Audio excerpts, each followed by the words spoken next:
Tejaswini ma'am और पुष्पा को मिली कादम्बरी की कार में से एक्सीडेंट की फुटेज और उसी फुटेज से आ चुका है सनाया का नाम सामने। पुष्पा और तेजस्वी मैम को इस वक्त तक इस बारे में तो पता लग चुका था कि कादम्बरी ने प्रार्थना का एक्सीडेंट नहीं करा है। प्रार्थना का एक्सीडेंट करा है एक लड़की ने, जो कि अपनी सफेद कार से काफी स्पीड में आकर प्रार्थना का एक्सीडेंट किया। और उसी लड़की यानी कि सनाया के पिता इस मामले को दबाने की कोशिश कर रहे हैं। यह सच जैसे ही तेजस्वी मैम और पुष्पा के सामने आता है तो वह इसके बाद कुछ ऐसा करते हैं जिसे जानने के बाद आप भी दंग रह जाओगे। तो आखिर ये पूरी कहानी क्या है, चलिए जानते हैं आज की इस वीडियो में। लेकिन उससे पहले मैं आपको एक न्यूज देना चाहता हूँ। हमने एक नए चैनल की शुरुआत करी है। काफी सारी ऐसी न्यूज और अपडेट पुष्पा इम्पॉसिबल से रिलेटेड आते हैं, क्योंकि मैं इस रिकेप की वीडियो में कवर नहीं कर पाता हूँ, जिस वजह से ही मैंने नए चैनल की शुरुआत करी है। उसकी लिंक आपको डिस्क्रिप्शन में मिल जाएगी। पुष्पा इम्पॉसिबल की अपडेट सबसे पहले देखने के लिए उस चैनल को सब्सक्राइब अवश्य करना। कहानी की शुरुआत में हम पुष्पा और चिराग को देखते हैं, जिन्हें प्रार्थना के मोबाइल से यह पता लग चुका था कि कादम्बरी तो कब की जेल से फरार हो चुकी है। यह सुनते ही पुष्पा कहती है, चिराग ऐसा तो नहीं कि ये सारी ही चीजें कादम्बरी ने ही करी हो, कादम्बरी मुझे ही मारने आई होगी, लेकिन यह चीज प्रार्थना ने देख ली होगी और प्रार्थना ने मुझे बचाने के लिए अपना बलिदान दे दिया। चिराग जरूर ऐसा ही हुआ होगा। चिराग कहता है, माँ सबसे पहले हमें यह पता लगाना होगा कि क्या वाकई ही कादम्बरी की वजह से ही पन्नू की मौत हुई है। यदि ऐसा हुआ होगा ना माँ, तो मैं कादम्बरी को छोड़ने वाला नहीं हूँ। अगले ही पल हम एसपी संदीप को देखते हैं, जो कि तेजस्वी मैम के पास आता है और उन्हें कहता है, मैम जहाँ पर प्रार्थना का एक्सीडेंट हुआ था वहीं पर कुछ ही दूर पर एक कार खड़ी थी। उसी कार के कैमरे में कुछ ऐसा रिकॉर्ड हुआ जो कि मैं आपको दिखाने के लिए आ गया। अब एसपी संदीप जैसे ही तेजस्वी मैम को उस फुटेज को दिखाते हैं, फुटेज को देखकर तेजस्वी मैम भी हैरान हो जाती है। अगले ही पल हम डॉक्टर को देखते हैं, जो कि बाहर आते हैं और बताते हैं कि उन्होंने प्रार्थना के शरीर में से प्रार्थना का दिल सक्सेसफुली बाहर निकाल लिया है, यानी कि अब वह प्रार्थना की बॉडी अंतिम संस्कार के लिए ले जा सकते हैं। डॉक्टर जैसे ही प्रार्थना की बॉडी को बाहर लाते हैं तो उसे देखने के बाद सभी के सभी लोग काफी ही ज्यादा इमोशनल हो जाते हैं,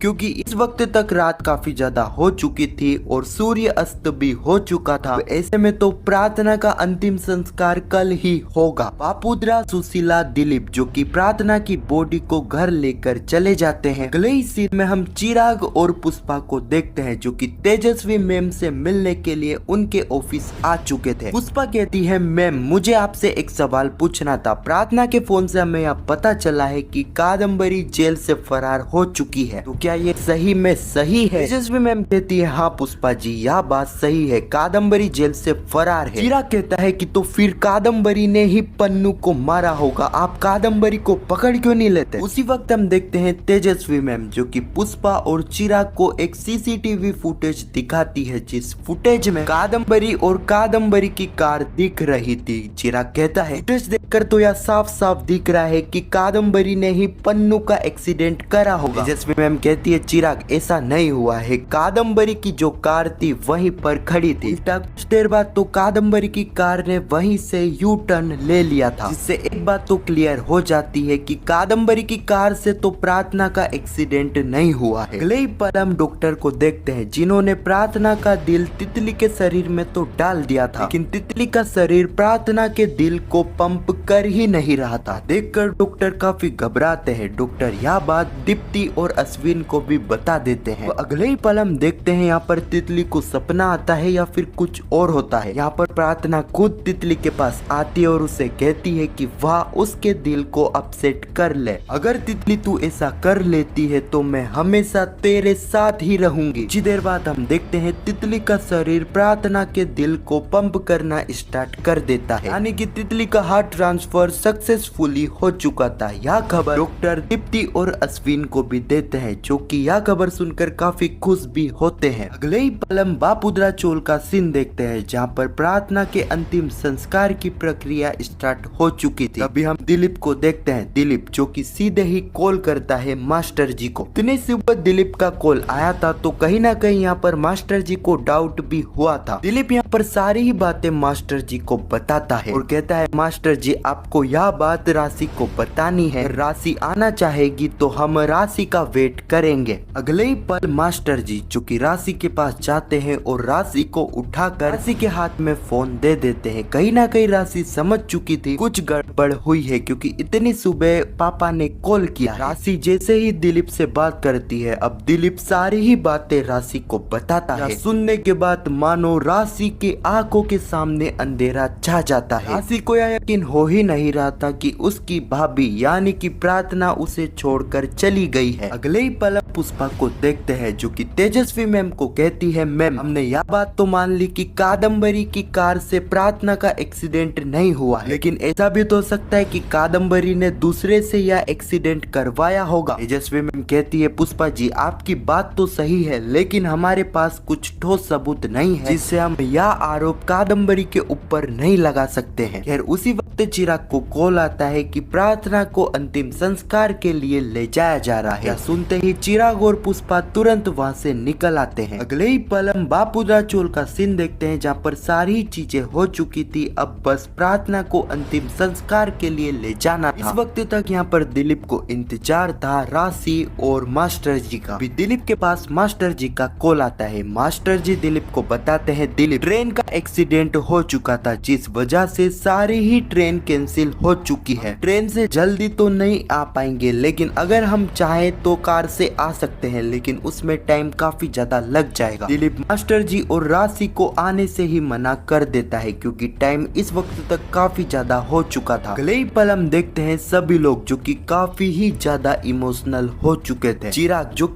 खुद प्रार्थना की आत्मा से बात कर रहा था। इस वक्त तक चोल का माहौल काफी ही ज्यादा इमोशनल हो चुका था। उसी वक्त हम चिराग को देखते हैं जो कि कहता है पन्नू जिस किसी ने भी तेरे साथ यह करा होगा, जो भी तेरा कातिल है उसे मैं छोड़ने वाला नहीं हूँ। और इसी सीन के साथ यह एपिसोड यहीं पर समाप्त हो जाता है। अब आने वाले एपिसोड की बात करें तो आने वाले एपिसोड में हमें देखने को मिलेगा तेजस्वी मैम और पुष्पा, जिन्हें यह पता लग जाएगा कि कादम्बरी अगर उस जगह पर मौजूद थी तो कादम्बरी की कार में वह सीन रिकॉर्ड हो चुका होगा जब प्रार्थना का एक्सीडेंट हुआ था। अगर वह फुटेज हमारे हाथ किसी भी तरह लग जाती है तो हम प्रार्थना के खूनी तक पहुंच सकेंगे। लेकिन उन्हें यह बात भी काफी अच्छे से पता थी कि कादम्बरी इस तरह तो इतनी आसानी से उन्हें वह फुटेज नहीं देगी, जिसके चलते उन्हें मास्टर प्लान बनाकर ही यहाँ पर वह फुटेज हासिल करनी होगी। तो मैं आपको बता दूं कि जैसे तैसे यहाँ पर तेजस्वी मैम और पुष्पा को प्रार्थना के असली कातिल के बारे में पता लग जाएगा। अब वह क्या कादम्बरी की कार की सीसीटीवी फुटेज से पता चलता है या फिर किसी और तरीके से, ये तो आपको एपिसोड में ही देखने को मिलेगा। कि यही मैं आपको बता दूंगा तो आप आने वाला एपिसोड देखोगे ही नहीं। अगर आपको यह वीडियो कैसी लगी कमेंट में जरूर बताना और पुष्पा इम्पॉसिबल के आने वाले एपिसोड और लेटेस्ट एपिसोड की ऐसी वीडियो के लिए चैनल को सब्सक्राइब अवश्य करना। जब तक के लिए धन्यवाद।